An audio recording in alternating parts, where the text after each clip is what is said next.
Китеп билим булагы деп элибизде бекеринен айтылган эмес. Кайсыл багытта, кайсыл дүйнөнү кененирээк тааныгыбыз келген болсо, албетте ошол багыттагы китептерди окуу менен жан дүйнөбүзгө аябагандай бир жан азык экенбиз. Бүгүн дагы мына ушул кыргыз китепканасы өзгөчө бир жакшы эмгек менен толукталып атат. Жалпыңыздарга тааныштырып өтөлү. Биз Американын 35-чи президенти Джон Кеннединин каармандык өрнөктөрү деген китеби кыргыз тилинде чыгып, бүгүнкү күндө өзгөчө бир жакшы жаңылык катары элибизге айтылып жаткан. Эң туура айттыңыз, бул биз үчүн эң чоң жаңылык. Биз болсо жалаң эле кыргыздардын китебин окуй бербей, мынакей Американын маданиятын, Американын көз карашындагы агайыбыздын котормосу менен мынакей жакында окуган турабыз. Ушул китепти кыргыз тилине которгон профессор, тарых илимдеринин доктору Тынчтыкбек Чоротегин агайыбыз биздин төрүбүздө отурган кези. Саламатсызбы агай? Кош келдиңиз. Кутман таңыңыз менен кош келипсиз агай. Рахмат берип болсун. Мына ушул биздин колубуздагы Джон Кеннединин каармандык өрнөктөрү деген китебин которуп, бүгүнкү күндө жалпы элиңизге тартуулап отурасыз. Эми бул котормо иши дал ушул китепте качан башталган, кандай нукта жүрдү, ошол тууралуу кеп баштап берсеңиз агай. Жакшы болот. Оболу болжол менен 1 жыл мурунураак ушул долбоор башталышы мүмкүн деген сөз болгон. Анан биринчи толук которордон мурун мен бул эмгектин өзүнүн оригиналын окуп, жалпы эле ошол доорду түшүнүш үчүн Джон Кеннеди менен байланыштуу башка да маалыматтарды окуп жүрдүм. Албетте биз тарыхчы катары Американ тарыхын окуганда сөзсүз түрдө Кеннедини окуйбуз. Тарыхчы эмес кишилер деле Кеннеди менен байланыштуу көп маалыматты окушат, көп фильмдерди көрүшөт. Себеби ал жөн киши болгон эмес да, 20-кылымдагы эң даңазалуу америкалык президент болгон. Анан бирөөнү ажардуу, бирөөнү ушундай тынчтыкты сүйгөн президент катары көрүнгөн өзгөчө инсан болгон да. Башкасын айтпаганда, баягы Кариб кризиси деп коет. Кубага Советтер Биримдиги өзүнүн өзөктүк куралдары бар ракеталарын орноштурганда, анын өзүн дагы Кеннедини кээ бир америкалык генералдар согушка түрткөнгө аракет кылган. Биз Кубаны жер менен жексен кылабыз, бул коммунисттик аралды жок кылабыз деп. Ошондо Кеннеди өзүнүн жеке тобокелчилигин гана эмес, эрдигин да көрсөткөн. Анан ал тынч жол менен чечүүнүн бир аркасын тапкан. Ушу боюнча ар кандай сөз айтат, ошо Американы Советтер Биримдиги талкалап салмак деп. Ал кезде аман кала турган киши эч болмок эмес да. Ошо бул дагы Кеннедидин мыкты азаматтык болгон. Анан экинчи жагынан биз азыр Американы ошо 200дөн ашык жылдан бери жалаң демократиялуу коом деп сыртынан айтабыз да. Механизм киргизилген, бирок ошол эле 1960-жылдардын ичинде бул жерде кээ бир штаттарда расисттик өкүм жүргүзүлүп турган, бир автобуска жалаң карылар, экинчисине жалаң актар отурушу мүмкүн болгон, кээ бир ресторанга жалаң актарды гана киргизишкен ушундай штаттарда болгон да. Ошолордун баардыгына каршы чыгып, бул өзүнүн чечкиндүү кадамын баштаган. Анан ал өлгөндөн кийин анын өзүнүн идеясы боюнча ушу адам укуктары боюнча акт деген түзүлүп, ошондо сегрегацияга, ушундай расисттик ар кандай чектөөлөргө тыюу салган жалпы америкалык мыйзам ишке кирген. Мына ушунун баары 3 эле жыл иштеп, мындай деп айтышат, 3000 күн иштеши керек болсо, ал 1000 эле күн иштеген экен. Анан Далласта аны террорчу бир киши атып өлтүргөн да. Жакшы, анан айтсаңыз агай, кандайча бул китепти которууга токтолуп калдыңыз, анан негизги максаттары боюнча айта кетсеңиз. Абдан жакшы. Бул китепти которуу маселесин, идеясын жанагы каржылоо үчүн демөөрчүлөрдү издеген уюштуруу маселелерин Роза Отунбаева демилгелери фонду, эл аралык фонд жүргүздү. Кечиресиздер, өзгөчө ушу мамлекеттик ишмерибиз мурдагы президент Роза Отунбаеванын жекече салымын айтыш керек. Анан Бишкектеги Американын элчилиги дагы каржылык жактан жардам берди. Бул биринчи китеп эмес. Буга чейин дагы Черчиллдин китеби чыккан, Махатма Гандинин дин себепин жөнүндө дагы китептер жарыяланган. Демек, бул өрнөктүү өмүрлөр жөнүндө кезектеги гана китеп. Эң жакшы. Анан агай, бул китептин бүгүн ачылышы болот экен, э? Чындыгында мыкты китеп, албетте. Мына ушул китептин ачылышына дагы жалпы биздин көрөрмандарыбызды чакырабыз. Ошол жөнүндө дагы кеп кылсаңыз. Меники бул Кытайдан келген нерсе эмес, жөн эле. Бүгүн саат 2-де Башкаруу академиясында Панфилов көчөсү жанагы парк бар эмес, Панфилов парк. Ошонун түндүк жагында Башкаруу академиясынын имаратында ошо эшик бардыгы үчүн ачык. Ушундай китептин бет ачары өтөт. Анда Роза Отунбаева эжекебиз өзү дагы катышат. Андан тышкары белгилүү котормочу, тарыхчы жана башка ишмерлер катышат. Анан дароо айтыш керек, бул китеп 2000 нускада чыгыптыр. Аны Аркус деген басма жарыялады. Анан бул Кыргызстан боюнча бекер таркатылат экен.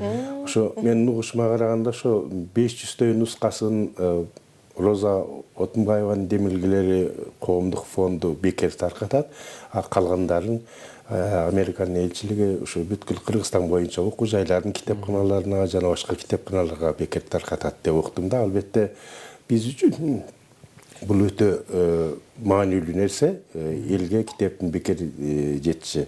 Бирок бардыгына жете албайт да. Ошон үчүн болочокто бул макул көрүшсө, ошонун өзү эркин интернет барагында жарыяланса жакшы болот эле деп. Бул менин жеке тилегим. Аны да сүйлөшүүлөр менен жүргүзүш керек. Албетте бул жерде калем акы, жанагы авторлук укук ушу сыяктуу да маселелер жатат болуш керек. Ооба. Чындыгында бул нерсени дагы алдыдан күтөлү, баягы интернет айдыңына жарыяланып калган багыты боюнча. Ал эми агай, жогоруда мына ушул Джон Кеннеди тууралуу дагы бир аз маалымат айтып өттүңүз. Эми китептин өзүнүн баягы өзөгүнө же болбосо ичиндеги толук маалыматка бир кайрылып бербейсизби? Чындыгында бул китепте бул Джон Кеннеди жанагынча 20-кылымдын эң бир белгилүү инсаны болуп аткандан ар багытты ачып берүү бир китепке сыя бербесе керек. Абдан жакшы. Бизде дагы абдан кызык өзүбүздүн тарыхыбызда биз айтууга үлгүрбөй келген бир баатырлар бар да. Биз баатыр деген аратта баягы колуна кылыч кармап алып эле элди коргоп чыккан кишилер айтып жүрбөйбүзбү? Андан тышкары интеллектуалдык баатырлык деген бар. Элди ушундай сөзү менен ынандырып, душманды дагы ийитип, анан тынчтыкты колго тийгизген баатырлар бар.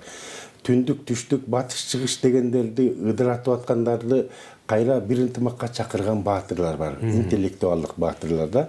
Мына Американын тарыхындагы ошондой мыкты иш жүргүзгөн 8 сенатор жөнүндө бул айрыкча көрсөтүлөт да.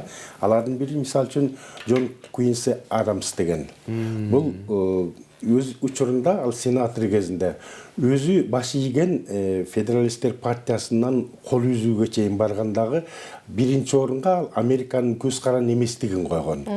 Ошол кезде Улуу Британиядан мындай жаңыдан көз каранды эмес болуп калган өлкөнүн ичинде эки жакка тең ойногон саясатчылар. Бул болсо эгеменникти биринчи орунга койгон баатыр болгон. Анан Дэниел Уэбстер деген дагы бир сенатор жөнүндө өзгөчө сөз кылынат. Анда бул ошол кезде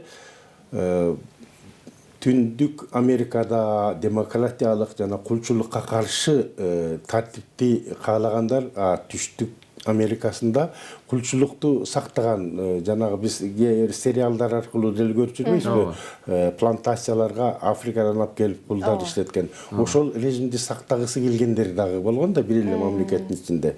Анан ошолорду эптеп элдештирип, жалпы демократиялык принципке тартууга аракет кылган бир мунаса түзүлгөн. Ошо мунасаны колдоп чыккан баатырдыгы үчүн Дэниел Уэбстер бул жерде мактоого алынат. Анан ошого жанашыл эле Томас Харт Бентон деген мыкты сенатор болгон экен. Бул дагы элди ынтымакка чакырган. Ошонун бир мындай сөзүнөн кызык айта кетейин да. Бентон Жоржиянын өкүлүнүн сөзүнө бир түшүндүрмө берет экен, Жоржия штатынан келгенге. Ал түштүктүк катары добуш берет. Жана ал аймактык кызыкчылык үчүн добуш берет. Мен дагы түштүктүн кишисимин, бирок жалпы улуттук маселелерде, жалпы улуттук деңгээлде добуш берем. Мунун сөзү азыр тарыхта калды. Мына ушул сыяктуу дагы Сэм Хьюстон деген мыкты киши болгон. Азыр жана Хьюстон деген шаар бар эмеспи? Ошо кишинин ысымында. Бул дагы сенатор болгон. Анан бул дагы түндүк түштүктү бириктирген мунасаманы колдогон. Анан бирок бир учурда ал ошо Техас штатынын губернатору болуп турат. Анан анын пикирдештери азыраак болуп туруп, берки Техас баягы түндүктөн бөлүнүп өзүнчө конфедерация кылабыз деп бөлүнүп өзүнчө жиктелип чыгып атканда бул өзүнүн кызматынан ыктыярдуу баш тартат. Мен үчүн биримдик керек, мен силердин жикчилдигиңерди тааныбайм деп чыкканда. Мына ушундай баатырлык нерселерди кээде бизде дагы батылдык менен жасаган кишилер да бар. Биз салыштырып да айта жүрүшүбүз керек. Мисалы үчүн жанагы азыр сырт жакта жүргөн Мырзахматов деген жигит бир учурда Бадюжа деген сыяктуулар келип туруп Кыргызстанды бөлөлүк, түштүк демократиялык республика десе жарыяласаңар эле биз баардык жагынан жардам беребиз дегенде ал четке какканда биз улуттук ынтымакты биринчи коебуз деген. Мына ушундай Сэм Хьюстон дагы ошо сыяктуу баатырлардан болгон.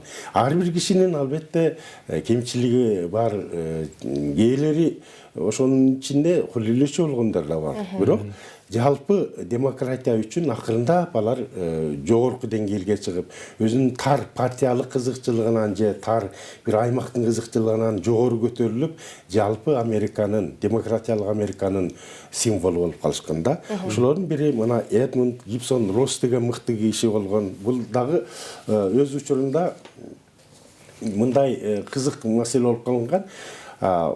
Өзү жаман көргөн кишиге импичмент жарыялашмак болот. Эндрю Джонсон дегенде.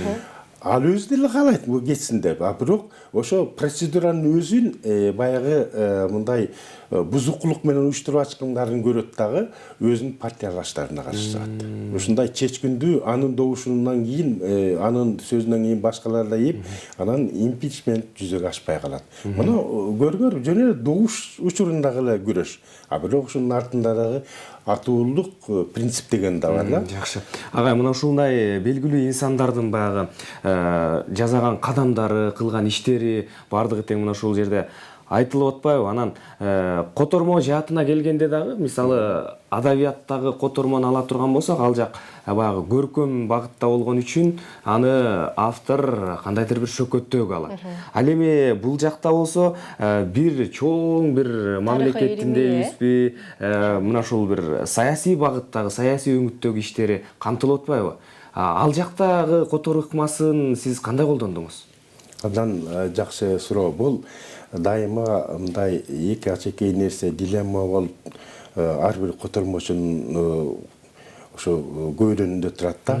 Мен эмне кылып атам дегенде. Мисалы үчүн көркөм котормодо ушундай өзүнүн мөмөсүн берген кишилер үчүн эң башкы нерсе өзүнүн эне тилинде аны көркөм сүйлөткөнгө жетишүү. Бул ыр болобу, прозалык чыгарма болобу, ар кандай. Ошондо өзүнүн эне тилиндеги баардык каражаттарды макаллакка башкаларды да колдонушу мүмкүн, ушундай сөз айкаштарын колдошу мүмкүн. Бул мындай илимий жана тагыраак болгон публицистикалык ушундай учурларда биз андай узак кетпешибиз керек да. Ошол эле учурда мисалы үчүн мен бир ыкманы айтат элем. Кээде өтө узун сөз сүйлөм болгондорду бул кыргыздар түшүнбөй калат деп туруп өтө эле майдалап бир нече сүйлөмгө ажыратып которгондор бар. Бул балким кичинекей балдар окусун үчүн ошондой бир чараларга барууга болор. Бирок кадыресе окурманды биз сабатсыз деп кабыл кабылдабаш керек. Ошон үчүн биздин эне тилибизде дагы башка тилдеги ушундай узун жанагындай көп маанини бири-бирине камтып, бири-бирине чийлешип кеткен сүйлөмдү биздин эне тилибиз дагы так ошондой которгонго кудуреттүү дегенди да далилдешибиз керек да. Мен ушул принципти көбүрөөк жактадым дагы. Кээде ушунчалык уюлушуп бир эле бет же жарым бет сүйлөм болуп кеткен жактар бар. Ошолордун баардыгын ошондой камтыганга аракет кылдым. Биздин деле биз тиги Кубатбек Жусупалиев деген аксакалыбыз бар эмеспи? Урматтуу Кердегай агай деле кээде романын жазганда демеле сүйлөм бир нече бетке чейин учурабай, чекит учурабай узун болуп кеткен учурлар бар го. Аны ал биздин ушундай прозалык чыгармабызда биринчи колдонгон кишилерден да. Демек мындай бизге да болот да, мындай тажрыйба. Анан дагы экинчи жагынан түздөн түз англис тилинен кыргыз тилине которгондо кыргыз тилин билген кишилер үчүн абдан жеңил болот да. Себеби англис тилинен орус тилине которгондо алар кээ бир жасалма сөздөрдү ойлоп табышат, алардын тилине ылайыкташтырып. А бизде кээде кыт койгондой эле туура келип калат экен. Жакшы агай, анан ушул котормо боюнча Салижан Жигитов агайыбыздын айткан бир кызыктуу кеби бар экен. Айтат экенде, котормо окубай түп нускасында окуганга аракет кылгылачы. Бул котормо көк сүт ичкенге барабар деп. Эгер ошонун түп нускасында ичсеңер, сүттү каймак менен ичкендей болосуңар депчи.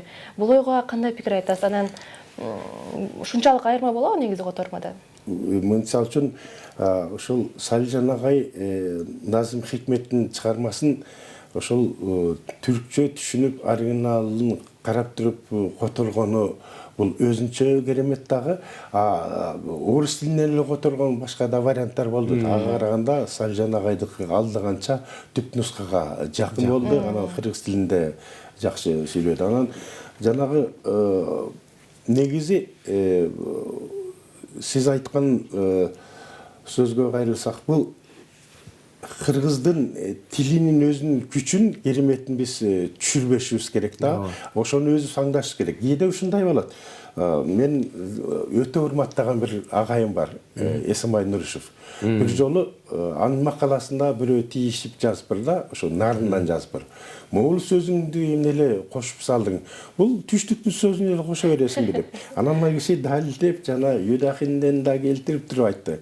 Бул нарында айтылган сөз экен деп. Мына көрүңөрбү? Биз эне тилибизди түшүнгөнгө, тил байлыгыбызды көбөйткөнгө жалкообуз да, бир тобубуз.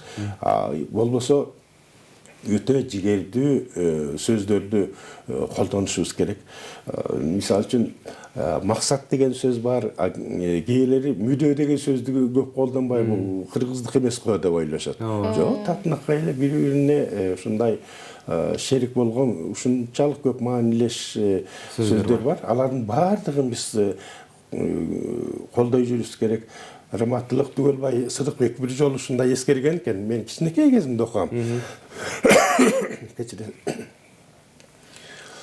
Биз киши деген сөздү көп колдонбай, адам деген эле сөздү жапатырмак колдонуп кеттик. Эне тилибиздеги киши деген сөздү унутпайлык деп. Ооба. Ушул сыяктуу.